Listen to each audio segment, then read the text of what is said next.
Now, I'm very interested to see how Blade Runner Sucks is going to approach the matchup, because I have no idea what kind of Marth we're looking at here. I would hope he would be a patient Marth. Oh, he's got that was a nice grab sequence right there. Got 11% for it, though. Yeah. You put in all that work. It looked cool. You put in all that work. You try so hard, and you end up with 11%. I think this is going to be a pretty good set because right off the bat, this, he's Marth Throws away the sword. Oh, no. Double sword throw. It breaks my heart. It does. I Well, we wish could have something seen cool some would have hype happened. Jedi play. Yep. Ooh, this is not very fun for Marth. My God. He's just got that Patcake timing has down. the timing. It's impeccable. Okay, so Okay, there we go. That was nice a very stall. good delay. But do you see how much percent he got for that? I mean, yeah. At this point, I think That's Marth's done. disgusting. Yeah, so I think Marth's trying not to get himself in that position again because that was obviously pretty detrimental to his stock. This is the most aggressive turniper. Turnips are making all the difference right Yeah, now. he's really Turnips just... are how Patcake is currently putting on damage. I would love to see some sort of stat or infographic after the match to see what percent of Patcake's damage was done off of the turnips. I mean, right there, that was just a clean stock. He just put him in a bad place and just dropped that turnip right on his face and was done. That was really good patience right there by Blade Runner Sucks, but Patcake was still able to find his way in, sitting at 118%, no stocks lost, and still ruthlessly going in with these turnips. Yeah, I think this Marth is going to try to be a little bit more patient and give this Peach a little more respect. But speaking of patience, I liked the sequence from Patcake there. Even though he did eat a forward smash and lose that stock, before that, Blade Runner Sucks was whiffing a lot of aerials. There were actually lots of little windows for Patcake to go into, but he actually chose to go in on none of them and just continue to play defensively because he's trying to find that one moment where he can go in, put himself at an advantage, and just completely run away with the train. Yep. Blade Runner Sucks starting to put on a little more damage here, making this comeback start to seem like a reality. Good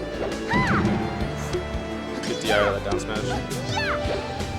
The turnips come back out, but Patcake elects to go in. Yeah, I think really any time we see this Marth go off stage, we're going to see Patcake just annihilate him with turnips. I love the use of the dash attack there to push him away, get control of the space, and then what's he going to do? He's going to pearl the turnips and continue to just make your life suck. Yep. There, just like that. Oh, man. That's a dead Marth. If you're a Marth, just recovering, your life just sucks. It does. It's a hard life for a Marth. But also, we'll keep in mind, Blade Runner is he's not mixing up his recovery too much. No, he's not. We saw stall a little bit more with the side B and then throws turnip timing off. And we saw in that first stock that he lost that he was able to get back into the stage just one time. All he had to do was mix up his timing once and was able to make it back. Ooh, good tipper. Goes out there a little bit. That was probably not great. It puts him at stage advantage, but even when he gets center stage, it still doesn't feel very confident for him just because of how easily it seems for Patcake to get back in and take control of that again. So what Blade Runner needs, he needs damage. Ooh, we got another sword. Got another sword. See what happens. Ooh, dude, his midi-chlorian count must be so high to pull 2 lightsabers. Ooh. Nice up B. I think he's just going to make it, though. Ooh, yeah. Good spacing on that tipper, sitting at 93% though. Very dangerous for him. That's absolutely enough to send him back off stage, and we've seen how bad it can be for him once he goes off stage. Blade's starting to look a little more comfortable. He's kind of dashing around, waiting for Patcake to make a mistake, and he's just going to go in there for a punish. Plus, Patcake just threw out 2 less than great down smashes that left him wide open for a punish. Yep. And then the turnip But the turnip is enough to do it. Really annihilating Blade right now. Ended up going to last stock, but that did not feel like a last stock. Yeah, he tried to gain gain some momentum, but I don't know, it's turnips in your face. There's not much you can do about it. Hope he was hungry. Wait, what? I didn't even know.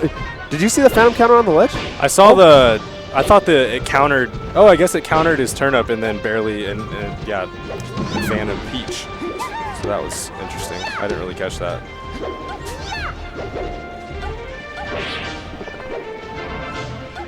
So, do you think Blade's going to be able to take this game now that he kind of got a little more comfortable? What do you think he needs to do right now? Just kind of space him out? I think we need to watch a little bit more. I think this is a very important interaction to watch. Yep. Because of the interactions with the turnips, I think since that made such a big difference in the first game, and Patcake is able to get away so well. Yeah, that's rough. Yeah, you put on a lot of damage with those turnips right there. Blade Runner was never once on that stock able to come in and really get any work done.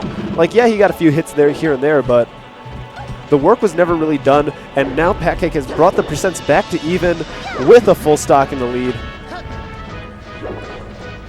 Infinite spike. Blade Runner is going to have to make a change to the way he's approaching this neutral if he wants to win this game, but now he's sitting down 2 stocks. Patcake only at 62%. You know, with all these turnips, you know, I can't believe we haven't seen a Stitch Face yet. No Stitch Face, but 2 beam swords. Yeah, 2 beam swords. That's actually pretty amazing.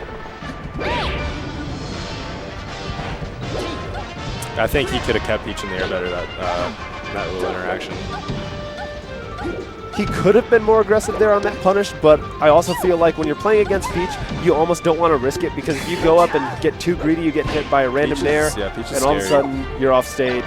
And this is happening. Yeah, and this is happening. You got the turnip stuff again.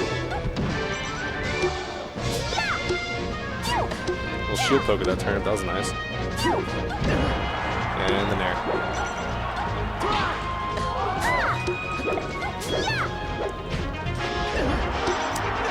Yep, he's just really, he doesn't really know how to get in right now, because Patcake's really just optimizing on his turnips.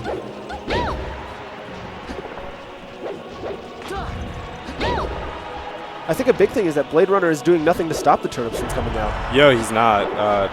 What do you think he could do, though? Just I mean, I understand dash away. I understand it's hard. I understand it's hard to get past Peach. Once you start getting hit by the turnips, it's hard to maneuver your way out, but he has to find a way to get around. He has to find a way to get around the turnips. Just creating a wall. Because if he can't get past the wall, then what Peach keeps doing is she just keeps moving closer and closer and closer behind the wall and lands a nair after that. And all of a sudden you're off stage and you've lost your stock. There we go.